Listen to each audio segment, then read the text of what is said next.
नमस्कार, मैं हूं संजय शर्मा। आप देख रहे हैं 4PM न्यूज़ नेटवर्क। मुझे आज का इंटरव्यू करने में बड़ा मज़ा आने वाला है। रोज़ अभय दुबे जी नोएडा में, दिल्ली में रहते थे और मैं लखनऊ में रहता था, लेकिन आज मैं अभय जी के बहुत सुंदर से घर में आया हूं। एक बार फिर मुझे आपको याद होगा, मैंने इसी जगह बैठ के एक बार इंटरव्यू किया था और तब लोगों ने अभय जी से उस इंटरव्यू से ज़्यादा उनके सुंदर घर की तारीफ़ की थी। अगर वाकई में इतना सुंदर है अभय जी का, कभी मौका मिले आप लोगों को अभय जी के दोस्ती करिए तो वो आपको अपना घर दिखाएंगे। पूरे घर के कोने में आत्मा बसती है ना, जैसे वैसा लाइव है। तो मैं अभय जी के संग हूँ आज। आप जानते हैं सबसे बड़े फ़ैन हैं आप लोग अभय जी के। उनसे बातचीत शुरू करते हैं। बहुत बहुत स्वागत है अभय जी आपका। और आज की शुरुआत करते हैं हम लोग कश्मीर से। कश्मीर में मैं रह के आया, जब तक मैं कश्मीर नहीं गया था तब तक मुझे लग रहा था चुनाव आसान है, वहाँ पे आसान बन जाएगी। लेकिन वहाँ पे श्रीनगर में इंजीनियर रशीद के प्रति सिंपैथी बहुत दिखाई दी मुझे। और ये तो सही बात है, शायद नेशनल कॉन्फ्रेंस वहाँ पे एक बड़ी पार्टी बनेगी। लोग, जितने लोगों से बात की, सब अनुमान मान रहे हैं कि 30 के आसपास सीटें उसकी आ जानी चाहिए, लेकिन 4-5 सीटें कम रह जाएंगी, ऐसा लोग मान भी रहे हैं। क्या लग रहा है कि कश्मीर में क्या इतना आसान होगा सत्ता बना लेना? और दूसरी बात, श्रीनगर में अगर सत्ता का विरोध में नेशनल कॉन्फ्रेंस एक तरफा लहर नहीं आ पा रही है, तो इसका क्या कारण है? देखिए, एक तो बड़ी उदारता से आप हर बार मेरे घर की सुंदरता की तारीफ करते हैं, उसके लिए बहुत-बहुत शुक्रिया। जहाँ तक कश्मीर का सवाल है, मैं समझता हूँ कि कश्मीर का चुनाव बहुत ख़ास तरह का चुनाव है। और वो हरियाणा में तो चुनाव बिल्कुल एक तरफ़ा हो गया है। हरियाणा में तो लगता है कांग्रेस की लहर चल रही है और भारतीय जनता पार्टी के से लोग नाराज़ हैं। तो कुछ भी हो जाए, कोई दाँव मार ले, कोई भी संघ परिवार कोई भी जादू कर ले, कुछ चलने वाला नहीं है। वहाँ केवल बहस ये है कि कांग्रेस कितनी सीटें जीतेगी। कांग्रेस 55 सीटें जीतेगी, 60 जीतेगी कि 65 जीतेगी, केवल बहस का सवाल ये है। लेकिन कश्मीर का चुनाव जटिल है। देखिए, कश्मीर को आप 3 हिस्सों में बाँट कर देख सकते हैं इस वक़्त, जम्मू कश्मीर को। एक तो घाटी, दूसरा जम्मू, और तीसरी वो आरक्षित सीटें जो पहले आरक्षित नहीं हुआ करती थी उस तरीके से, हैं? वहाँ पर शायद 9 सीटें ऐसी हैं जो कि जनजातियों के लिए आरक्षित हैं, जो गुर्जर बकरवाल हैं, उनके लिए आरक्षित हैं। उसके बाद में अनुसूचित जातियों के लिए, यानी दलितों के लिए भी शायद 8 सीटें हैं। तो इस तरह 17 सीटें ऐसी हैं जो आरक्षित सीटें हैं। सबसे बड़ा, एक बहुत बड़ा सवाल ये है कि आरक्षित सीटों में कौन जीतेगा? ये एक बहुत बड़ा सवाल है। अगर जो बकरवाल गुर्जर हैं, जो मूलतः मुसलमान होते हैं, अगर वहां पर नेशनल कॉन्फ्रेंस अच्छा प्रदर्शन करती है बकरवाल गुर्जरों की सीटों में, तो भारतीय जनता पार्टी के लिए कश्मीर में किसी भी किस्म की बड़ी राजनीतिक कामयाबी पाना बहुत मुश्किल हो जाएगा। क्योंकि नेशनल कॉन्फ्रेंस पहले से ही, जैसा आपने ठीक ही कहा, कि घाटी के अंदर बहुत मजबूत हालत में है। बावजूद इसके कि इंजीनियर रशीद की पार्टी नेशनल कॉन्फ्रेंस का खेल थोड़ा सा बिगाड़ रही है, लेकिन वो 2 या 3 सीटों पर ही ज्यादा खेल बिगाड़ पाएगी। बाकी नेशनल कॉन्फ्रेंस ही होगी, वहां पर बड़ी बड़ी पार्टी बनेगी। और भाजपा ज्यादा से ज्यादा अगर कुछ कर पाएगी घाटी में, तो एक सीट पर कर पाएगी, जो हब्बा कदल की सीट है। वहां पर बहुत जो मतदान प्रतिशत बहुत नीचे गिर गया है, केवल 15% के आसपास मतदान हुआ है। और वहां पर माना जाता है कि जो वहां पंडित रहते हैं, पंडितों ने वोट जरूर किया है वहां पे, भले ही जो मुसलमान मतदाताओं ने वोट किया हो ना किया हो। तो हब्बा कदल एक ऐसी सीट है जहां पे भाजपा जीत सकती है। इसके अलावा कुछ ऐसा कोई भाजपा का खेल वहां पर घाटी में नहीं दिखाई पड़ता। कांग्रेस का भी कोई विशेष सुपरिभाषित प्रभाव क्षेत्र नहीं है घाटी के अंदर। तो पीडीपी दक्षिण कश्मीर में कुछ करेगी। दक्षिण कश्मीर उसका पुराना अड्डा रहा है। हालांकि 2019 के चुनाव में भी महबूबा मुफ्ती भी अपना चुनाव हार गई थी और लोग भी हार गए थे।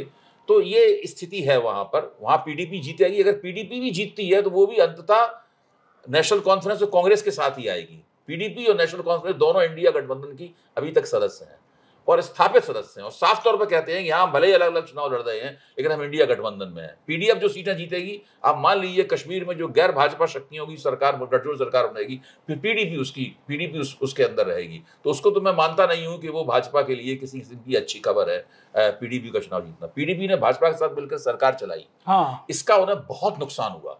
इतना नुकसान हुआ कि तब से वो लगातार वो हार ही रहे हैं। है कि नहीं? तो ये जो बात है ना, वो दाग अभी तक उनके दामन से नहीं छूटा है। अब दोबारा कभी वो भाजपा के साथ नहीं आएंगे। मैं तो यहां तक मानता हूं कि इंजीनियर रशीद, जो एक जमाने में नरेंद्र मोदी की तारीफ में लेख लिखा करते थे अखबारों में। अच्छा, ये बात मुझे याद नहीं है। बिल्कुल, मैं बता रहा हूं। नरेंद्र मोदी की तारीफ में लेख लिखा करते थे अखबारों में, और उससे अपील किया करते थे कि आप ये कोई बहुत बड़ा कदम उठाइए, कश्मीर की समस्या को हल करने के लिए। तो अच्छा। अमित शाह ने बहुत बड़ा कदम उठाया 370 ले आया। हाँ, तो उनको नजीर रशीद को माना ही जाता था कि वो भारत की जासूसी संस्थाएं जो है ना उनकी पैदाइश है। वही नहीं, जो एक आईएएस अफसर हुए थे, उनका नाम मैं अभी भूल रहा हूँ, फैसल करके आईएएस अफसर हुए थे, उनकी भी पार्टी बनवाई गई थी, नजीर रशीद की पार्टी बनवाई गई थी। इन दोनों पार्टियों के बीच में गठजोड़ करवा दिया गया था। ये 35 से हटने के पहले की पॉलिटिक्स बता रहा हूँ मैं। तब भाजपा का दावा ये था कि उसने कश्मीर घाटी में 85,000 सदस्यों को जो है ना वो भर्ती कर लिया है। कश्मीर घाटी का एक ऐसा इलाका है जहाँ शिया मुसलमान बहुत रहते हैं। भाजपा का ख्याल था कि इस इलाके के अंदर हम अपनी पकड़ बहुत अच्छी बना लेंगे, लेकिन वो 35 से हटने के बाद सारा सीन बदल गया और भाजपा ने जो सदस्य भर्ती कराए थे उनका भी कोई मतलब नहीं रह गया।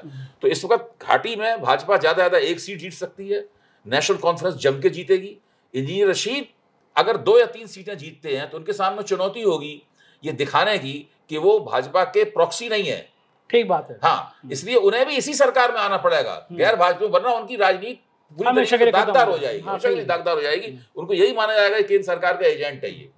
और जो बारामूला में उन्होंने एक अद्भुत जीत हासिल की उमर अब्दुल्ला के ऊपर, वैसी जीतें फिर उन्हें जिंदगी में कभी भी नसीब नहीं होंगी।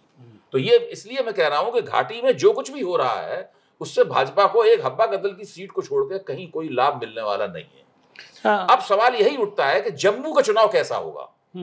जम्मू में क्या नेशनल कॉन्फ्रेंस जनजातीय इलाकों में अच्छा प्रदर्शन करेगी, या कांग्रेस का जो जम्मू में पारंपरिक आधार है उसमें वो कुछ थोड़ा अच्छा प्रदर्शन कर पाएंगे, या भाजपा को बड़ी तमाम सीटों को जीत लेने देंगे। तो ऐसा माना जाता है कि भाजपा जम्मू में 25 सीटें तक जीत सकती है। अगर और बाकी जो बची हुई सीटें हैं, जम्मू में 43 सीटें हैं, 43 सीटें हैं, 47 सीटें यहाँ पे हैं, और 5 सीटें ऐसी हैं जिनको एलजी नामजद करता है, लेकिन वो ये 90 के दायरे से बाहर हैं। वो मेजोरिटी बहुमत बनाने में उनकी कोई भूमिका नहीं है, वो सरकार बन जाने के बाद उनके नॉमिनेशन होंगे। ये बहुत गलत फहमी है लोगों को। बहुत से लोग कह रहे हैं कि 85 सीटों पर चुनाव हो रहा है, 5 सीटों पर नामजदगी होगी। नहीं, मैंने बाकायदा चेक किया है, ऐसी बात नहीं है। तो मेरा कहना यह है कि अगर जम्मू के अंदर नेशनल कॉन्फ्रेंस और कांग्रेस ने भारतीय जनता पार्टी को 20-25 सीटों पर रोक पाया तो बड़े आराम से गैर भाजपा सरकार वहां पर बनने वाली है, जिसका नेतृत्व नेशनल कॉन्फ्रेंस के हाथ में होगा। लेकिन अगर भाजपा ने जम्मू में बहुत जबरदस्त प्रदर्शन किया, वो 35 या उससे ऊपर चली गई, तब फिर कुछ नहीं कह सकते, फिर दोनों सिरों पर पूरी बाजी खुल जाएगी। हाँ, लोगों का यह भी मानना है कि जम्मू में एक नाराजगी ये भी है कि अब तक आतंकवाद घाटी में था। पहली बार ऐसा हुआ कि आतंकवाद, और जो जिन हिस्सों में हुआ वो हिंदू बहुल इलाके हैं, तो लोग जम्मू के लोग हैरान हैं कि अब तक तो मुस्लिमों पे आप आरोप लगा दिया करते थे, लेकिन आतंकवाद घाटी से जम्मू में आया, वो भी हिंदू बहुल इलाके में आया। तो इसके पीछे आपको क्या लगता है? देखिए, कश्मीर में भाजपा की राजनीति की विफलता की कोई सीमा नहीं है। आप विफलताएं गिनने बैठिए तो बहुत लंबी एक सूची आएगी। पंडितों के पुनर्वास की बात थी, क्या भाजपा पंडितों का पुनर्वास अंजाम दे पाई? नहीं। क्या भाजपा जम्मू में, कश्मीर से जम्मू में आतंकवाद चला गया, उसकी रोकथाम करने में कामयाब हो पाई? नहीं कामयाब हो पाई। डींगे बहुत मारी गई, अपनी पीठ अपने ही हाथ से खुद ठोकी गई। क्या वास्तव में कश्मीर का कोई ऐसा कोई विकास हुआ है? क्या ऐसी बात हुई कश्मीर में कोई जिसे कहते हैं नहीं समृद्धि की या खुशहाली की कोई ऐसी एक लहर चल पड़ी है? ऐसा सब नहीं हुआ। ये सारे जो वायदे किए गए थे, ये वायदे दरअसल पूरे नहीं हुए। खासतौर से ये 2 वायदे, एक तो आतंकवाद खत्म होना है, आतंकवाद खत्म नहीं हुआ, और दूसरा ये दूसरी बात जो मैंने आपको बताई, ये पंडितों के पुनर्वास वाली, ये भी नहीं हुई।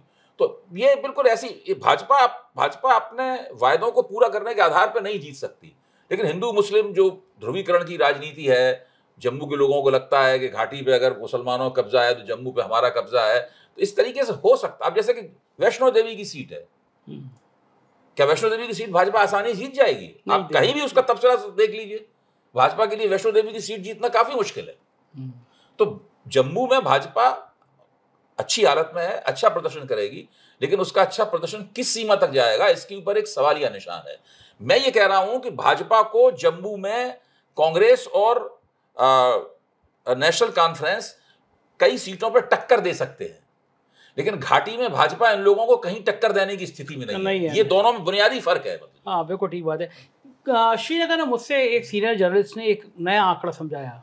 उन्होंने कहा कि श्रीनगर में, घाटी में आतंकवाद के समर्थन वाली बातें ख़त्म हो चुकी थी, लेकिन इंजीनियर रशीद आए, उन्होंने फिर उस यूथ को फिर से वो भड़काऊ नारे की बात, अपील की बात करी, अपनी तरफ आकर्षित करने की बात करी।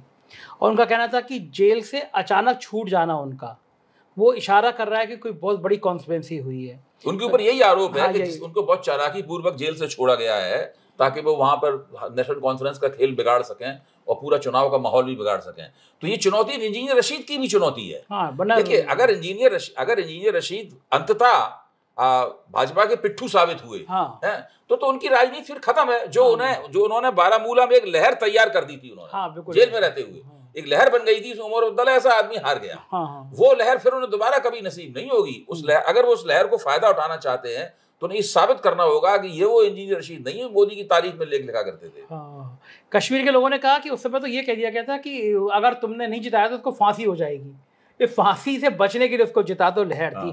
ये बात आप तो ठीक कह रहे हैं, लेकिन लोगों का ये भी कहना है कि बीजेपी इंजीनियर रशीद या इस तरह के लोगों को जरिए जानबूझ के वो उग्रवाद वाली भावनाएं घाटी में उभारना चाहती है। ये तो देखिए बहुत पुराना हथकंडा है। ये सब ऐसा हथकंडा है जिसकी पोल बहुत पहले ही खिल चुकी है।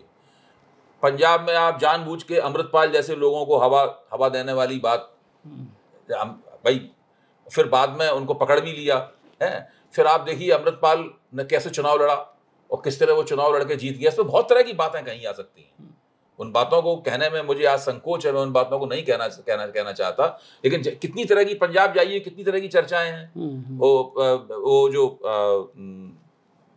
तो ये इस प्रकार की जो बातें हैं, ये बातें बहुत महत्वपूर्ण है। एक, आप जब उग्रवाद को चालाकी से हवा देते हैं ताकि उसके खिलाफ प्रतिक्रिया हो और प्रतिक्रिया स्वरूप आप चाहते हैं कि लोग हमारे पक्ष में आ जाएं, ये बहुत पुराना हथकंडा है। लेकिन ये बहुत ज्यादा चलेगा नहीं है हथकंडा। अच्छा, कश्मीर में मान लीजिए नेशनल कॉन्फ्रेंस की सरकार बन जाती है, पीडीपी कांग्रेस मिला के बन जाती है, तो वहाँ के गवर्नर आसानी से चुनाव सरकार चलने देंगे? दिल्ली ऐसा हाल तो नहीं होगा? नहीं, देखिए अभी तो जो स्थिति है उसमें तो दिल्ली सरकार या उससे भी बुरा हाल वहां पे होगा। ये तो एक प्रतीकात्मक जीत होगी।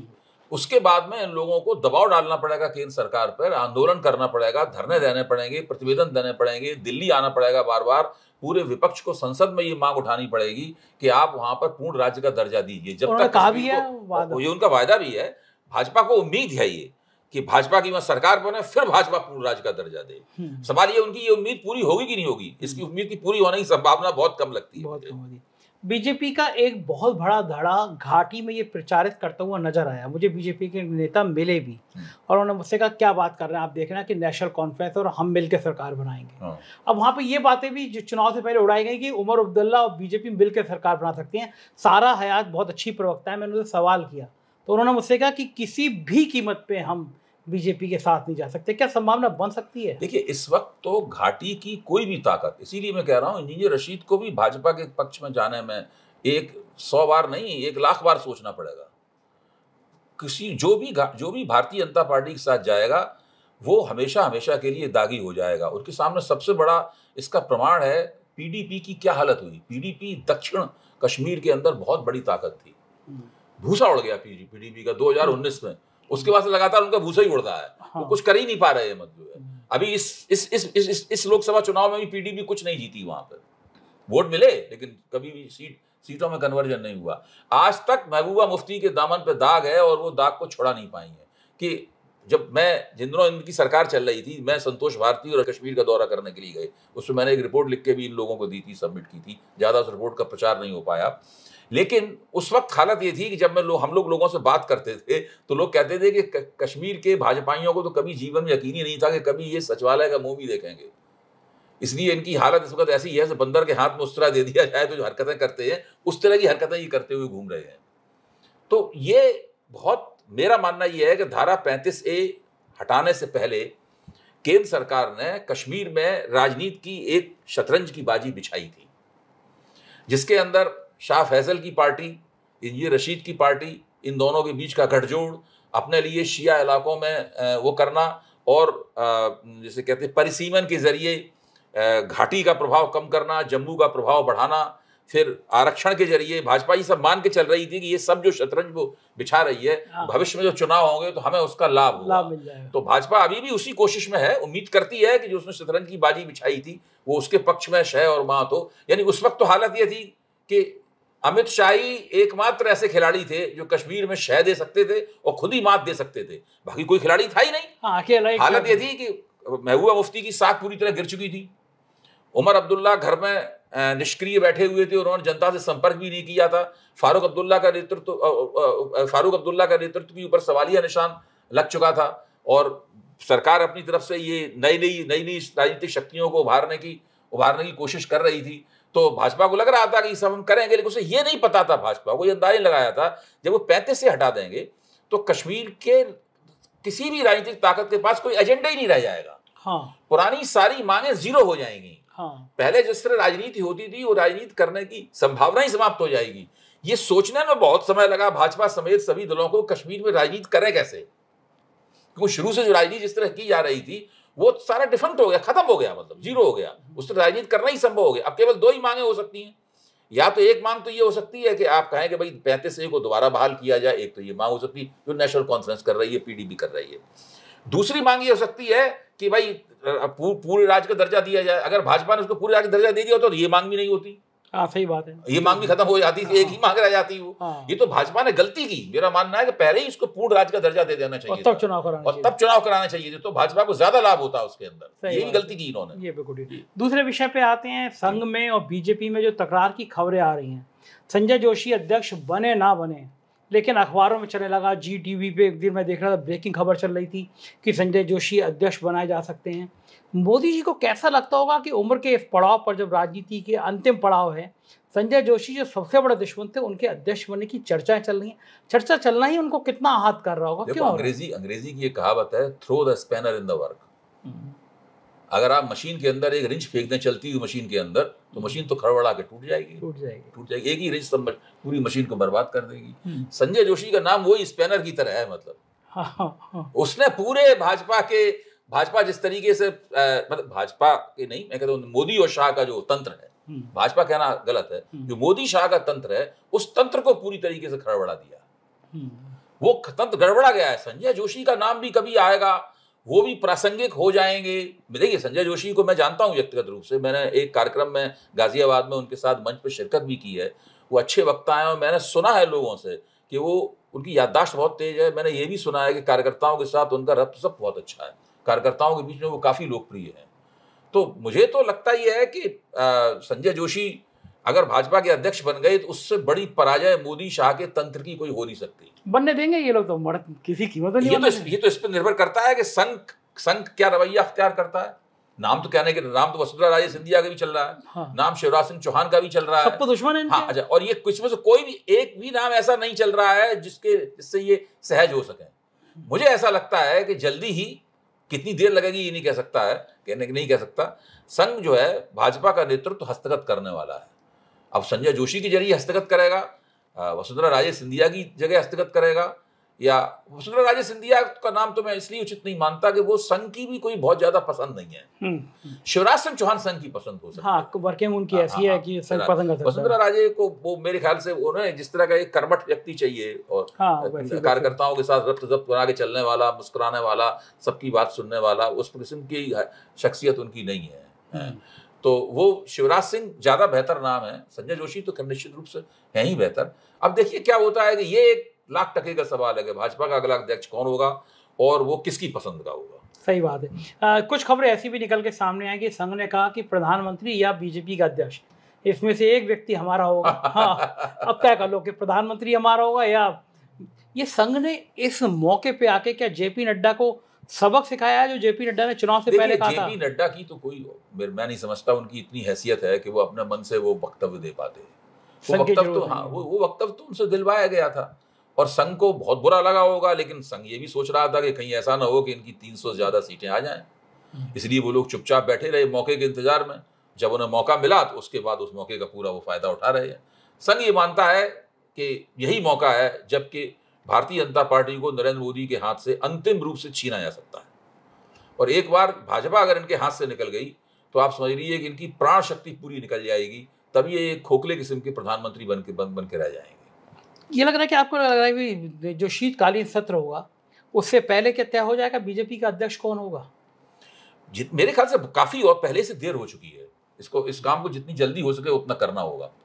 और जैसे ही नया अध्यक्ष बनेगा, अगर वो संघ की पसंद का हुआ तो पूरी भाजपा को ओवरऑल करना शुरू करेगा, राज्यों से लेकर और जिला स्तर तक सब करना शुरू करेगा उसमें। लोग इसलिए भी संजय जोशी उस जरिए पूरी तरीके से मोदी और शाह की जो छाप है ना, वो इनके हाथ से निकल जाएगी। याद कीजिए लोकसभा चुनाव से पहले एक मीटिंग में जब कुछ लोगों ने सवाल उठाए थे तो शाह ने उनसे साफ कहा था, जब तक हम हैं हम पार्टी को इसी तरह चलाएंगे, जब हम नहीं रहेंगे तब देखा जाएगा। तो अब ये एक बहुत बड़ी विडंबना होगी उनके लिए, बहुत बड़ी त्रासदी होगी उनके लिए कि वो रहेंगे और पार्टी उनके हाथ से निकल जाएगी। लोग इसलिए भी कह रहे हैं कि संजय जोशी महाराष्ट्र की पृष्ठभूमि से आते हैं और महाराष्ट्र में चुनाव है, उससे पहले कमान देके महाराष्ट्र में संदेश दिया जा सकता है कि देखो अब तो पूरी पार्टी महाराष्ट्र की हो गई है, महाराष्ट्र में बीजेपी की नाराजगी है, जो गुजरात बनाम महाराष्ट्र का द्वंद्व है वो संजय जोशी के जरिए निपटाया जा सकता है। देखिए, संजय जोशी का अध्यक्ष बनने से महाराष्ट्र के चुनाव में कोई असर पड़ेगा ये मैं नहीं मानता। महाराष्ट्र के चुनाव में भाजपा हारने के लिए अभिशप्त है। भाजपा ने महाराष्ट्र की राजनीति में जो पाप किए हैं उन पापों का पहला दुष्परिणाम निकल चुका है, लोकसभा में हार, और दूसरा दुष्परिणाम निकलेगा विधानसभा में हार। तब कहीं जाके भाजपा रिकवरी मोड में आ पाएगी। वो तो काम होना ही होना है, संजय जोशी अध्यक्ष बने या न बने। अच्छा तो संजय जोशी अध्यक्ष बने, संगठन मंत्री बने, मोदी जी क्या उनके संग बैठ पाएंगे कभी? मोदी जी की तो आदत ही है कि जिसे चिढ़ गए उसकी तरफ देखते तक नहीं है वो। भाई सबसे ज्यादा तो राहुल गांधी चिढ़ते थे वो। हाँ हैं? हाँ, राहुल गांधी के साथ बैठे कि नहीं बैठे, हाथ मिलाया कि नहीं मिलाया, मजबूरी हो गई, मजबूरी है। सुषमा स्वराज से कितना चिढ़ते थे जब इनको प्रधानमंत्री पद का उम्मीदवार बनाया जा रहा था 2013 में, तो सुषमा स्वराज ने चिल्लाकर कहा था इन्हीं के सामने, बहुत बड़ी गलती हो रही है, लिखो लिखो, मैं दस्तखत करूंगी, मेरी तरफ से विरोध है, लिखो। और कह के चीख चिल्ला के दस्तखत किए थे। ऐसी कहा था ना, हाँ ऐसी कहा सबके सामने। और फिर वो विदेश मंत्री भी बनी, और हालांकि विदेश मंत्री के तौर पे उन्होंने हमेशा उनके पर काटे रखे, अपने साथ कहीं ले नहीं जाते थे। उनका काम उनका मोदी जी का अगवानी वगैरह करना और छोड़ने जाना था। तो वो तो अलग बात है, लेकिन ये तो करना ही पड़ता है, आप पसंद करें या ना पसंद करें, दूसरे की जो हैसियत होगी उसके हिसाब से चलना पड़ेगा। अच्छा, इस बार जब मोदी जी विदेश गए, विदेश आए, हमेशा एक लंबी लाइन लगी रहती थी उनको स्वागत करने वाले की बीजेपी नेताओं की, ऐसी वो तस्वीर इस बार दिखाई नहीं दे रही है। देखिए, हर चीज़ बहुत कम हो गई है, इसे रेट ऑफ डिमिनिशिंग रिटर्न कहते हैं ना, वही हो रहा है सब जगह। अब हरियाणा चुनाव में मोदी जी की भागीदारी देखिए, आज तक केवल 2 रैलियां की हैं। एक रैली की तो खबर भी आई थी, दूसरी रैली की तो खबर ही नहीं आई, मुझे तो बाद में पता चला ये रैली हो गई। इससे आप अंदाजा लगाइए अब चुनाव में कितने दिन रह गए हैं। 5 तारीख को वोट पड़ना है, कुल मिला के 6-7 दिन चुनाव में रह गए हैं। मोदी जी की हरियाणा चुनाव में क्या भागीदारी है? वहाँ कोई डबल इंजन की सरकार है बोलता है कोई? कोई नहीं बोलता। वहाँ तो कोई बोलता है डबल इंजन की सरकार? कहाँ गया डबल इंजन की सरकार का नारा? मुझे लगता है उत्तर प्रदेश सरकार विज्ञापन अखबारों में देती है तो डबल इंजन लिखा होता है उसके अंदर, बाकी जो डबल इंजन की सरकार का नारा भी धीरे धीरे हवा में तिरोहित होता जा रहा है। लोग कन्नी काट रहे हैं। लोग कन्नी काट रहे हैं। तो सब चीजें बदल रही हैं पूरी तरह। मोदी जी कितनी भी जिद करें, ये चीजें नहीं बदली हैं, लेकिन चीजें बदल गई हैं। महाराष्ट्र में तो लोग कह रहे हैं कि अगर 10 सभाएं हो जाएं मोदी जी की तो यहाँ पे कोई चुनाव महाविकास आघाड़ी को कोई जीतना तय हो जाएगा। लोग इतना नाराज है। लोग देखिए, ये धीरे धीरे करके सब निकल के आ रहा है कि इनका एक मैं अपनी गलती भी स्वीकार करता हूँ। मुझे अपनी गलती स्वीकार करने में बड़ा आनंद आता है, उससे मन हल्का हो जाता है। मैं अपनी गलती स्वीकार करता हूँ कि हम लोगों ने इनकी ताकत को बहुत बढ़ा चढ़ा के आंका था। वरना जिस पार्टी, जिस नेता को 240 सीटें मिली 10 साल सरकार बनने के बाद में, वो इतना गमगीन, इतना उदास क्यों है? सही बात। वो इतना कुंठित क्यों है, बताइए। हाँ। इसका मतलब ये है कि कहीं ना कहीं बहुत ये लोग कमजोर हैं अंदर से। इनमें वो शक्ति नहीं है। हाँ, वो शक्ति नहीं है जो ऊपर से दिखाई पड़ती है। इनके तमाम प्रवक्ता रोज टीवी चैनलों पे झगड़े कर रहे हैं, उन चैनलों पे झगड़े कर रहे हैं जो चैनल उन्हीं के हैं। हाँ हाँ, आप प्रवक्ताओं को देखिए, रोज उनके झगड़े होते हैं, कहीं मारपीट होते होते बचती है, कहीं कुछ होते होते बचता है। जूता लात की नौबत चैनलों पे आ रही है। क्यों आ रही है? बौखलाए हुए हैं बुरी तरीके से। कुछ बड़े बड़े चैनलों के तो एंकरों के सुर बदलने लगे अभी से, वो सरकार के खिलाफ बोलने लगे। मेरा मानना है कि थोड़ा बहुत आलोचना के सुर सभी जगह से आ रहे हैं, लेकिन प्रवक्ताओं का जो आचरण है, इसका मनोविज्ञान पढ़ के देखिए, उनको समझ नहीं आ रहा क्या क्यों इतना बौखला रहे हैं। बात में लगता है कि ये सब एंटी मोदी, एंटी भाजपा हुए जा रहे हैं, जबकि है नहीं वो एंटी मोदी, एंटी भाजपा। अगर वास्तव में जिस दिन देश के channel anti Modi, anti Bhajpa हो जाएंगे, उन दिनों उनकी क्या हालत होगी आप सोचिए। हाँ, अभी तो कोई बोल नहीं रहा, अभी तो खुद के लिए बोलता नहीं। तो आपको लग रहा है कि ये महाराष्ट्र हरियाणा के नतीजे, कश्मीर के नतीजे अगर खराब आए तो महाराष्ट्र का चुनाव बहुत बुरी तरह फंस जाएगा? महाराष्ट्र का चुनाव नहीं फंसेगा, कश्मीर का चुनाव थोड़ा फंसा हुआ है, हरियाणा का चुनाव नहीं फंसा हुआ है। महाराष्ट्र में भी हरियाणा के चुनाव जैसी स्थिति होगी, मैं आपको अभी से कह रहा हूँ। कोई उम्मीद नहीं है, मुझे नहीं लगता कोई उम्मीद है। बहुत बहुत शुक्रिया अभय जी, आपने समय दिया। बहुत बहुत धन्यवाद। तो ये थे अभय दुबे जी, और हम लोग देश की राजनीति का चित्रण कर रहे थे। मुझको यकीन है हर बार की तरह अभय जी की बातें आपको बहुत पसंद आई होंगी। अपनी राय से अवगत कराइएगा। चैनल को ज्वाइन करना और सब्सक्राइब करना ना भूलें। शुक्रिया, थैंक यू।